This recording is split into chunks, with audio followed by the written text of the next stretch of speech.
Le président allemand était en Ukraine pour réaffirmer le soutien militaire de Berlin. Volodymyr Zelensky demande à ses alliés 38 milliards de dollars. Stabiliser les marchés financiers, rassembler les conservateurs divisés, le nouveau Premier ministre britannique Rishi Sunak dit ne pas être intimidé par la tâche. 20 ans après la prise d'otage dans le théâtre Dubrovka de Moscou qui avait fait plus de 120 morts, les survivants de l'attaque se souviennent. Les Serbes du Kosovo ont jusqu'à la fin du mois pour changer leur plaque d'immatriculation en plaque kosovare, un geste pas si anodin.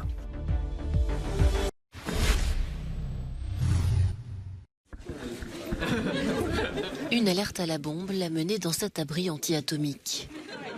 Frank-Walter Steinmeier a passé près d'une heure avec ses habitants de Tchernihiv, dans le nord de l'Ukraine. Plus tôt, le président allemand s'était rendu dans la petite ville de Koryukivka, ainsi qu'à Kiev, où il a rencontré le président ukrainien Volodymyr Zelensky. L'occasion pour lui de réaffirmer le soutien de l'Allemagne à l'Ukraine, alors qu'il a été critiqué par le passé pour ses positions jugées pro-russes. Frank-Walter Steinmeier a notamment promis à l'Ukraine des livraisons prochaines de systèmes de défense antiaérienne, mais le président allemand avait aussi un message pour le peuple ukrainien. Nous sommes à vos côtés, nous vous soutenons, nous continuerons à vous soutenir économiquement, politiquement, militairement, aussi longtemps que nécessaire. L'Allemagne, Monsieur le Président, condamne les mesures d'escalade de la Russie qui comprennent la mobilisation partielle et une rhétorique nucléaire irresponsable. Sur le front, les frappes russes se poursuivent et Volodymyr Zelensky a demandé à ses alliés 38 milliards de dollars pour poursuivre les combats et reconstruire le pays. De son côté, la Russie continue d'affirmer que l'Ukraine prévoit d'utiliser une bombe sale sur son territoire. Les responsables ukrainiens et occidentaux ont dénoncé cette allégation comme un prétexte à une nouvelle escalade militaire. L'organisme de surveillance nucléaire de l'ONU va envoyer prochainement des inspecteurs sur 2 sites ukrainiens à la demande de Kiev qui entend réfuter les affirmations russes. Dans le sud de l'Ukraine, enfin, les autorités nommées par Moscou de la ville de Melitopol ont dénoncé une attaque à la voiture piégée près d'une chaîne de télé qui a fait 5 blessés. L'urgence humanitaire se poursuit en Ukraine. Alors que près de 7 millions de personnes sont actuellement déplacées à l'intérieur du pays pour fuir les combats, l'approche de l'hiver rend la situation encore plus difficile. Selon l'ONU, de nombreuses personnes sont actuellement à la recherche d'un abri. Il y a maintenant 1 million de personnes déplacées qui cherchent un abri temporaire et un soutien et ont besoin d'aide à l'approche de l'hiver. Les besoins les plus urgents sont des vêtements, des couvertures, des réchauds et du combustible solide. Le nombre d'Ukrainiens ayant fui vers d'autres pays est encore plus élevé. Il est estimé à 7,7 millions selon le Haut Commissariat aux réfugiés. Le gouvernement ukrainien leur a récemment adressé un message clair « Ne rentrez pas chez vous avant le printemps ».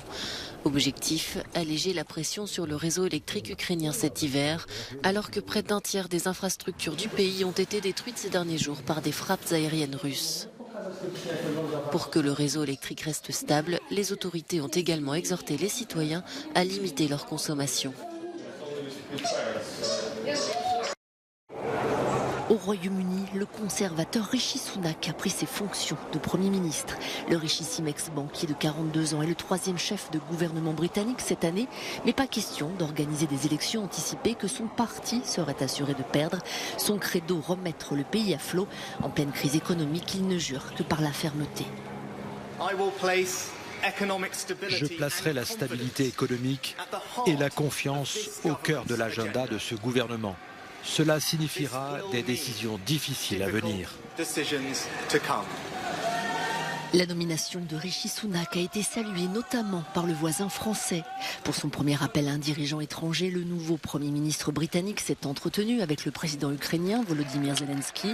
Il lui a assuré du soutien inébranlable du Royaume-Uni face à l'invasion russe. Côté gouvernement, Rishi Sunak s'est employé à rassembler une majorité très divisée après 12 ans de pouvoir. Jeremy Hunt conserve son portefeuille des finances, gage de stabilité. En temps de guerre en Ukraine, Rishi Sunak a également confirmé James Cleverly aux affaires étrangères et Ben Wallace à la défense. Pour l'aile droite, il confirme l'ultra-conservatrice Suella Braverman à l'intérieur. Face à l'ampleur de la tâche, il a assuré dans son premier discours ne pas être intimidé. Il fera face ce mercredi à l'opposition travailliste au Parlement pour la traditionnelle séance de questions au Premier ministre, souvent très animée. Il y a 20 ans, jour pour jour, se terminait une prise d'otage meurtrière qui avait choqué la Russie et le monde entier.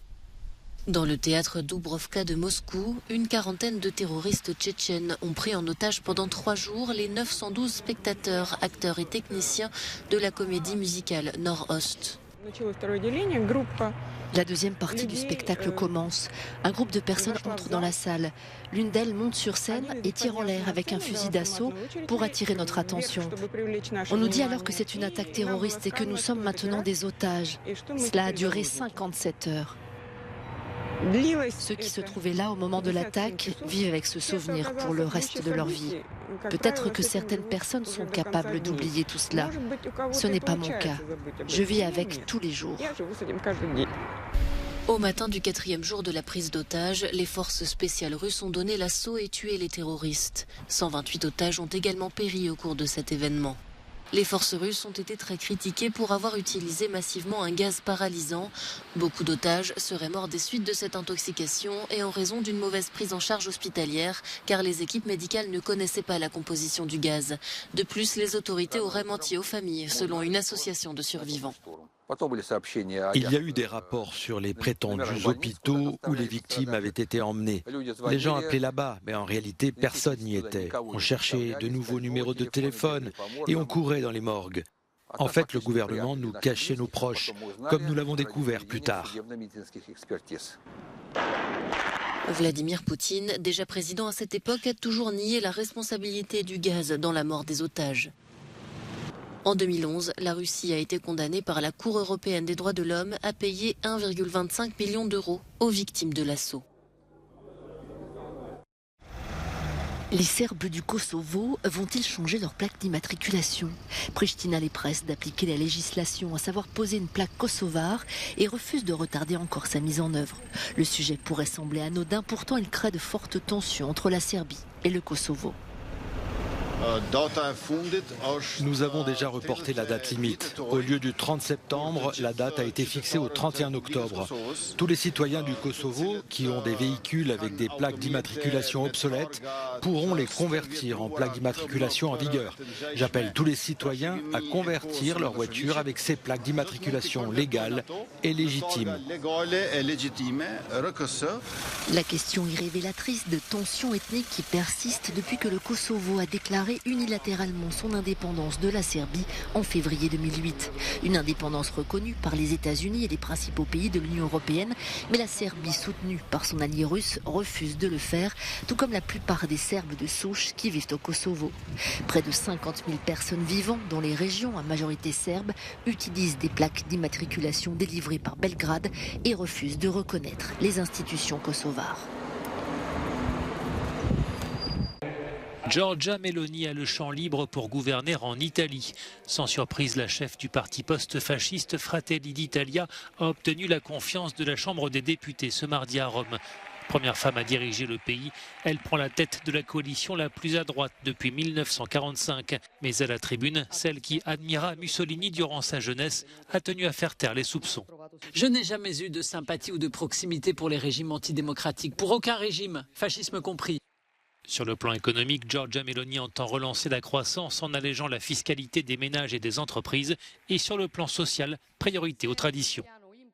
Nous avons besoin d'un plan massif, économique, mais aussi culturel, pour redécouvrir la beauté de la parentalité et remettre la famille au centre de la société.